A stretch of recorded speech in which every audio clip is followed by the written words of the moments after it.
Hey guys, Pablo here with Meditation Amsterdam. I am back in Amsterdam once again. It's the first week of the year.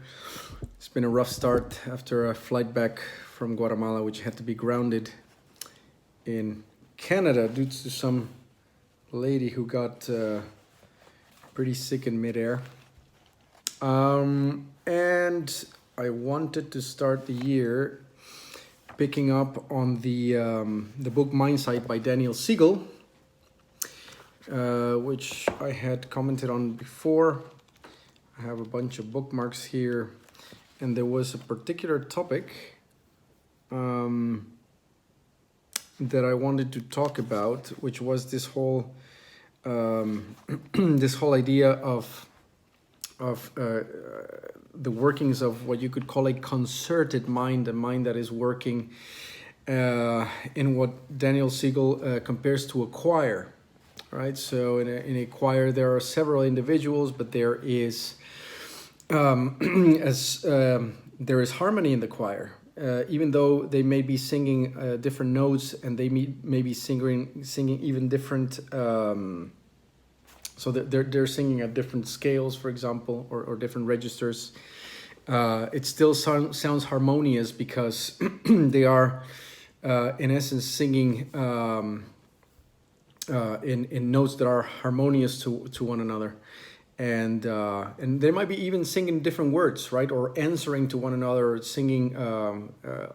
Somebody might be singing on the beat and somebody off beat, but it still sounds okay.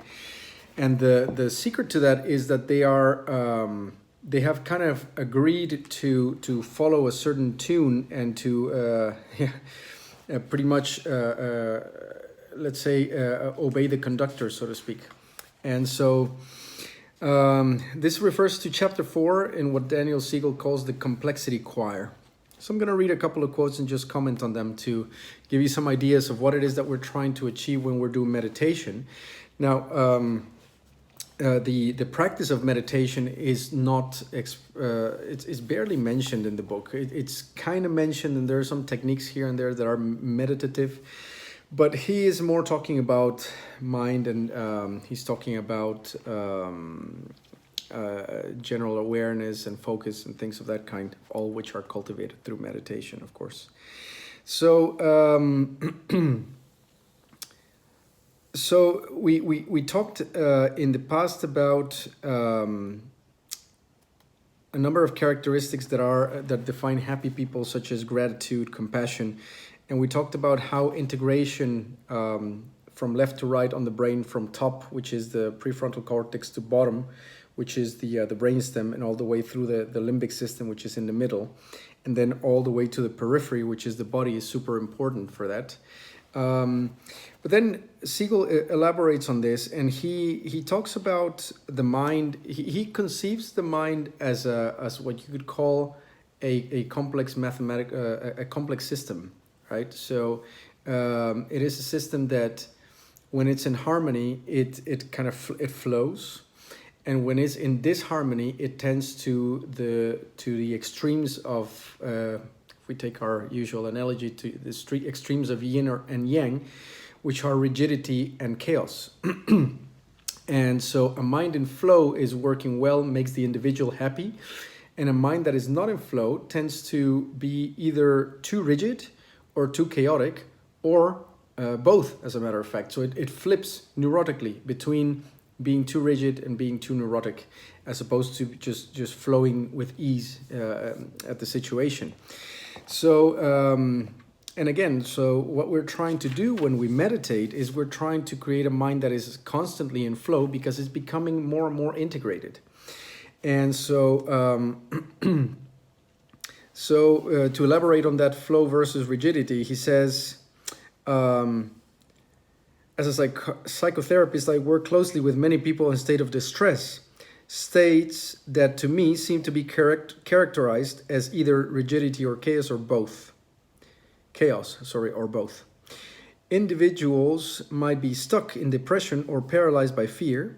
They'd find themselves swept into manic rages or flooded with traumatic memories.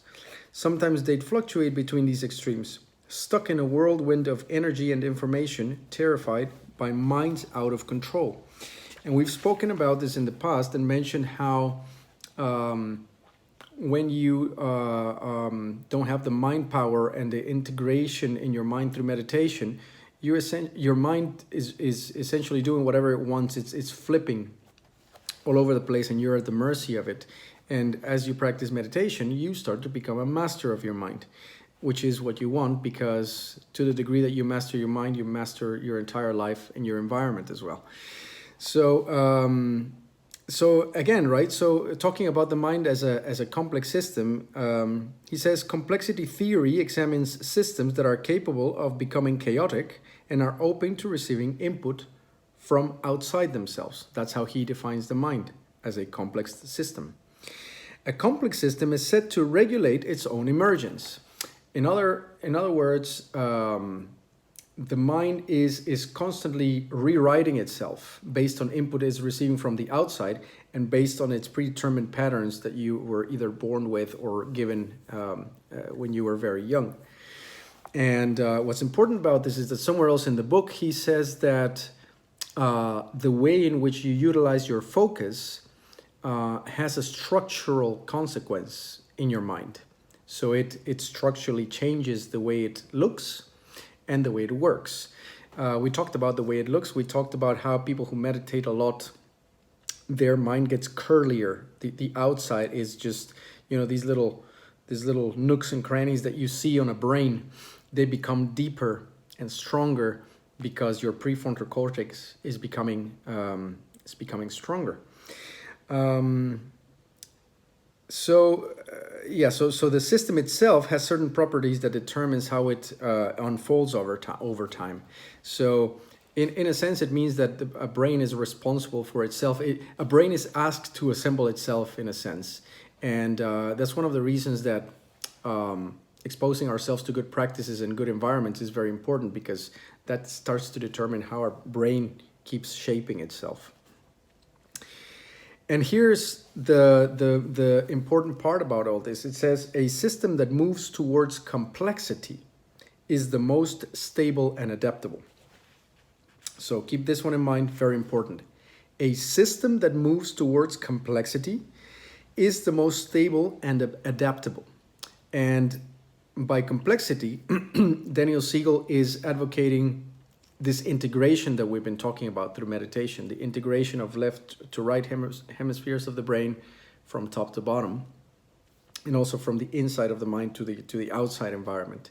So this complexity is created through this integration because what he's stating is that, look, if the right and the left brain are talking to one another, let's take it the other way around. If they are not talking to one another, you have a more simple system. They're just separated. Each of them does their own thing, sometimes at random, sometimes a little bit under control.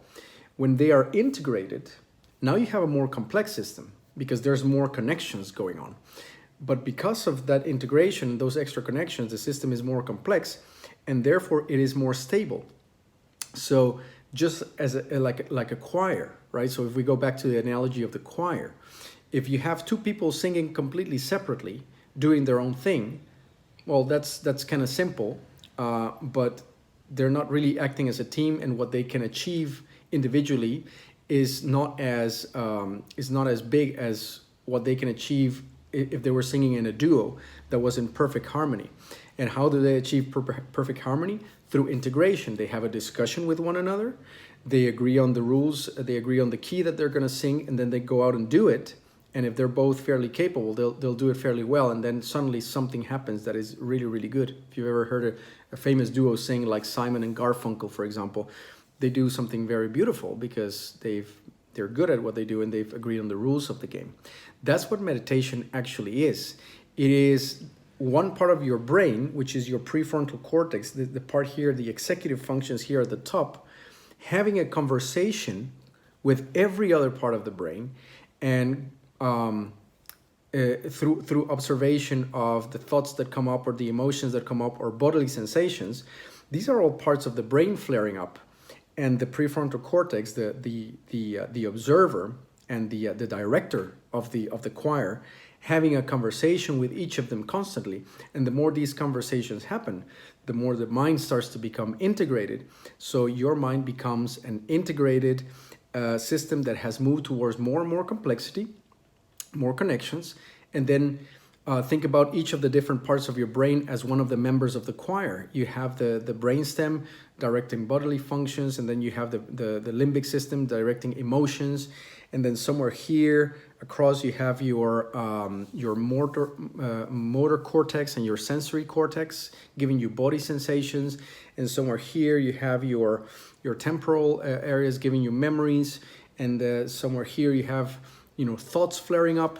But right here on the prefrontal cortex, you have the part of the brain that has the ability to be the observer and to guide the focus and to bring it back to a certain point of awareness of your choice.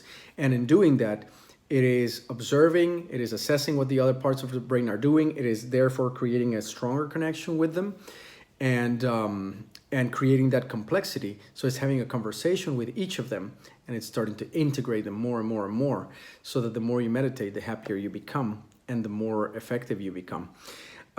So there you have it. Yet another angle, yet another explanation for why meditation is such a fantastic practice, based on the book Mindsight by Daniel Siegel.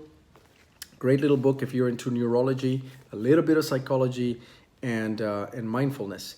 So I'll try to quote mine a couple of extra things from this book. The second half of the book really goes much more into specific examples about patients of his, which I think are a little bit less appropriate for what I'm trying to do with this channel. And so I might be switching books, and I think I'm going into a book called Foundations of Mindfulness, which is a very, very important book in discussing meditation. Not least of which because it challenges quite heavily what modern society perceives as mindfulness, and all this big buzz about MBSR, mindfulness-based stress reduction, which is positioned as the way to go, or the thing to do when it comes to mindfulness and meditation, and turns out to be quite limited, as a matter of fact, and not the only game in town, and certainly not the most effective, depending on where you're coming from or what it is that you need. So I hope you enjoyed that video, and I'll be in touch. Cheers.